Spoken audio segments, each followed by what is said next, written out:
I have been on fire these past couple of months with everything happening around the world. The old world most of us have grown up in, that we found familiar, appears to be going up in flames. As I watch this blatant inferno, my mind immediately starts to label it as a crumbling wasteland of utter chaos. As I invite that notion in, it swirls around my brain, bringing forth the question, what can I do? What can we do but to watch it all crash to the ground? I can feel, along with most likely many of you who are reading this article, that we have been in the midst of a dark agenda playing out for hundreds of years, causing the deterioration of humanity in the form of our inherent human consciousness as well as our beloved earthly environment. In my opinion, the darkness is a natural fluctuation in time, seems foreign, even removed to say, we are very much still in the dark ages. Yes, we may have moved away from visibly decapitating people for speaking their truth, but we are still very much in the infancy, as a mass civilization waking up out of solely the physical planes into the higher uses of consciousness. I am not speaking of superhuman intuitive powers like telekinesis, teleportation via the mind, remote viewing, or mind reading, although I believe, those are abilities we were and are very much capable of, but I am more speaking of the simple ability, for example, to know that although we are in this physical body, we are animated by and connected to spirit itself.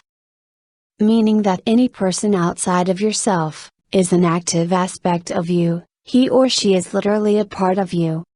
This simple ascension from fear-based, head-centered navigation to this heart-centered knowledge would, be reality shifting, when implemented on a global scale. Just imagine it with me, if the majority of humanity knew and started integrating that one belief into their everyday lives, physical violence would surely begin to end.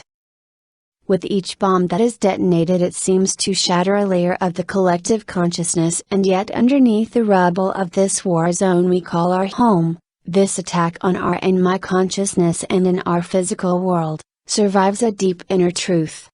In order for the old order to fall away, we have to watch it decline into disorder. The predictions of 2012 have been correct about the end of times, but it is not what the mass media portrayed it as, because this is an end to the times as we knew them. This movement into a new world begins in the spiritual and unseen realms first and then ripples across the physical world. 2012 was the first dismantling of the veil that protected any form of corruption from truth.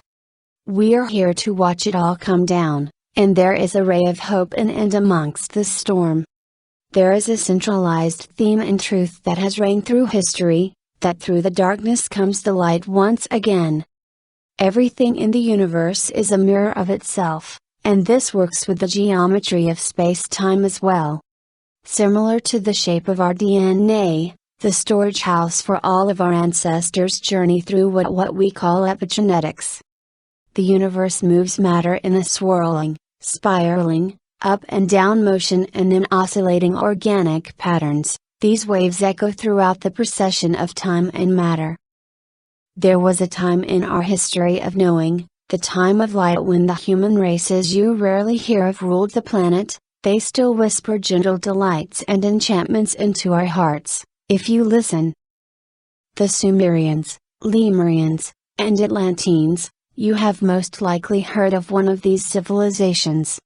Each one of these cultures was a part of a time on Earth of pristine higher consciousness called the Golden Age.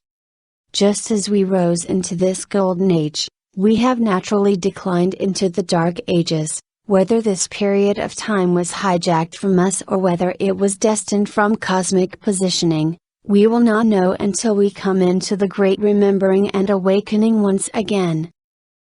Either way, I want to stay focused on why we are here now rather than where we have come from. We are coming into a time when the people of this previous Golden Age predicted that we would start rising out of the darkness, or lack of consciousness, once again. I think that it is inevitable that we keep seeing the outbreak of every form of chaos. It is like how your body takes 3 days to fire up the immune system to heal a wound, and the first response is swelling, redness and inflammation. Well, the planet is inflamed, and the ones who are hearing the Earth's call and feeling this calling deeply, are coming in with compassionate mindfulness to be a part of her immune response.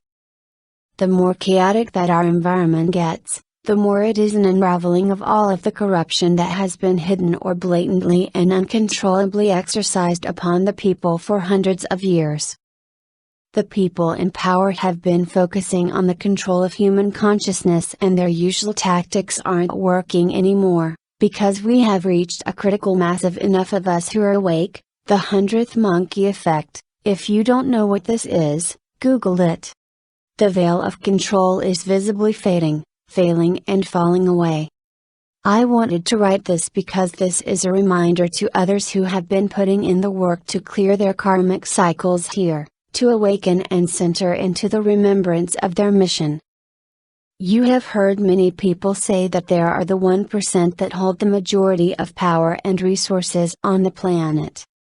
Well, I want to say this: just as everything moves in a symmetrical, dualistic fashion in this physical visible realm, there is another equal 1%, holding just as powerful of a resource. That resource, you ask? Unlimited unified, collective conscious, the fabric of all creation. If you are one who has been hearing the clarion call of awakening, you are being invited to the forefront in the shaping of the new Earth consciousness. Spread this knowledge and keep dedicated to the path of love and light. The darkness present is not entirely bad, it just needs to be loved, felt, seen and honored back to remembrance. Together we are creating a movement towards the next golden age. Jocelyn